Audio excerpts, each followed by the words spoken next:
Dr. Walsdorf here, the Foreman Doctor, and what I'm here to introduce you to is a new, innovative, even revolutionary way of helping your child or your children to become the best that they can be, and collectively to make our young people, the youth of America, the future of us all, as good as they can be. Because something's not working today, and I think we all can admit that things are kind of out of control, whether it be anxiety, obesity, social media, not sleeping well. All these things are adding up and creating problems for young people.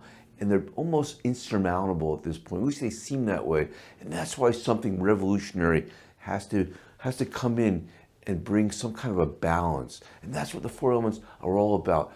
They're this ancient wisdom that we're going to apply to our time.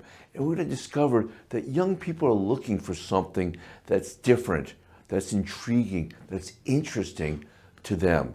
And the Four Elements might very well be the bill, fit the bill, this fire, air, water, and earth concept that they're going to start hanging different parts of their life onto. And they're going to see how the Four Elements of nature are an objective reality that they can tap into and understand what they want, what they need, and how they're going to live a good, high quality, balanced life that they know will counter something that they're lacking today. We're going to talk now about what are these four elements and how do they relate to our children.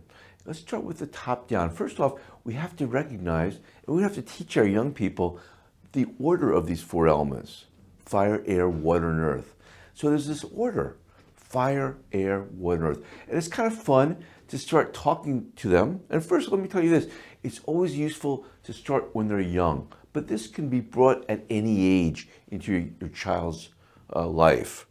But it's always good to start young and find appropriate ways to apply these four principles and to introduce them in fun and relevant ways what these four elements are and how they intersect with your child. So let's talk about the four elements in this context. But let's even talk about the order, and that's what we're addressing right now: fire, air, water, and earth. First thing to start is let them know that they can appreciate this order by calling it the four elements. F-A-W-E. The E of four is silent. And the reason you need to know this is because there is an order that you want to constantly reinforce within them. Let them realize that there's an order to a low to a high. And that's what young people need to appreciate from the get-go, that we're all wired to move from low to high, from earth to fire. Nature's fire, as they will learn quickly and understand, is the sun. That's the fire of nature. And then there's earth, the terra firma under everybody's feet. And then there's air and water. Water is heavier than air. It's as simple as that. You might have learned these concepts in different parts of my series, other series that I have had for you. But right now, I'm going to assume you don't know very much. And this order, the four elements, fire, air, water, and earth, is very crucial for you to move forward and help your child to understand how to apply these four elements into their life. Now, the ancients knew about this four element way of thinking, and it's revolutionary in our times because nobody talks about it. And like I like to say, the smartest and the wisest of people for thousands of years understood the power of these four elements and how they could transmit to their children important morals and ways of living their life. And that's what we need today, is this moral structure, this way of appreciating the human condition that really only the four elements can do. We have religions that give moral guidance and the like, but the four elements unify us in a way regardless of our religion, regardless of our political ways of thinking. We all have the sun, the air, the water, and earth as part of our life. And it's so true and it's so unifying. So we're going to build on that as we help our young people to become the best that they can be and create more balance in their lives. So let's start with the fire principle and how it relates to them. The fire element is everything. We're going to divide each of these four elements into maybe three portions to understand how they apply to our young people's lives. So fire, think of fire as the creativity that we want to inspire in our young people. We want our young people to be creative. So that's one aspect of the fire principle as it operates in our young people. Number two, we want our young people to have ideals. The fire principle is about having ideals and to have a guiding star, a North Star that helps them to move forward in their life. The fire principle is about that forwardness, that moving forward. We all want our children to move forward and guide them, to have their own guiding principles. And then number three, part of the fire is that we each have a spirit or a soul, a unity to ourselves. And we want our young people to appreciate that. You don't have to call it, some people call it a spirit, a soul, but there's this higher level unity to each of us. And we want to have our young people acknowledge that. It's an important part of who they are, who we each are. The air element comes below that. The four elements, fire, air, water, and earth. The air element, that's about, now this is important to notice about air. Air is the second element down, just like the fire principle, about that unifying spiritual part of ourselves, if you will. Air is the principle of yin and yang. So there's this inherent yin and yang to the air element that we want our young people to even appreciate it. They can understand it when you put it into this context. There's this yin air, that's the intellect. And let me say this, the air principle is seen in nature's air. Air is that buoyant upward force. Air rises in nature. It's that buoyant upward force that we want our young people to feel part of within them, draw it in every day when they go to school to learn new things. So the air element has the yin of the intellect, learning new things. It's the science of school in particular, where they dissect things and learn how things work. How things work comes from that yin air of intellect. And then there's the yang of air.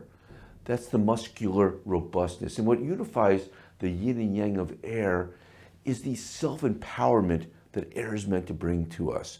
Air is the self-empowerment, which is that buoyant lift that we all want, that air principle, giving us the ability to rise up and meet the issues of our day, of our young people's day. And the third part of the air that we want to bring into the view right now is related to something I already said. It's the upward lift. We all are meant to be wired, or to know that we're wired, to move from low to high. It's an important part of this formative way of thinking and what we want to bring into our children's concepts of who they are and what they're meant to do, and what their natural inclination should be, to move from low to high, to recognize that over the course of our lives, they're meant to move upward. Over the course of their lives, they need to know that they're meant to move upward. And they know it. They just need to have it affirmed by their parents. So those are the three parts of the air circuitry, the air power with our young people. The yin of air is developing their smarts, their learning capabilities. The yang is their muscular robustness, getting them physically active with their muscles. And the third part is them to learn how they are meant to move from low to high. The water principle, the water element that we want to bring into their life in this way of helping them bring the four elements in general can be a threesome there as well. And this is connectedness. Water is the principle of connectedness. So we want them to connect to nature, to the outdoors. We want them to connect to other people in their lives, particularly their family members, the bonds to their family members and to the community in general, to their playmates, their friends. Those are all important water portions of who they are, who they are as human beings, who we all are, and who they are as children, becoming the full throttle of youth is to develop friends and bonds and with family, with and this is the third part of the connectedness to the ancient ones that came before them. We are all meant to feel connectedness to the past, to our ethnic traditions, to our religious traditions for some. That's all part of the watery portion of what young people need. They need to feel connected to things that came before them, to their family, and to nature, and to the natural. That's all part of the water part of how we need to bring up our young people. And our young people are suffering because we're not challenging them enough with this type of thing. The earth portion of what we want to bring to our young people. Here's three things. To be forcing them or challenging them or to be outside every day, to find ways, physical activities that they can do outside every day. Another thing is walking, for them to walk every day. And that's a related part of being outside. Is oftentimes they're walking. We want them to find constructive ways to get outside. And then thirdly, let me throw this in, to have a set of physical activities or activities in general that are balanced. Earth is the element where we're physically we're doing something. And we're always doing things. They might just be doing something on their cell phone. That's not in balance with the other physical activities that make up a healthy life. So that's the earth element of the physical things that we do. It's as simple as that.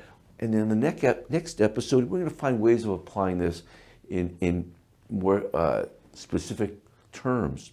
So we'll see you there. Bye-bye for now.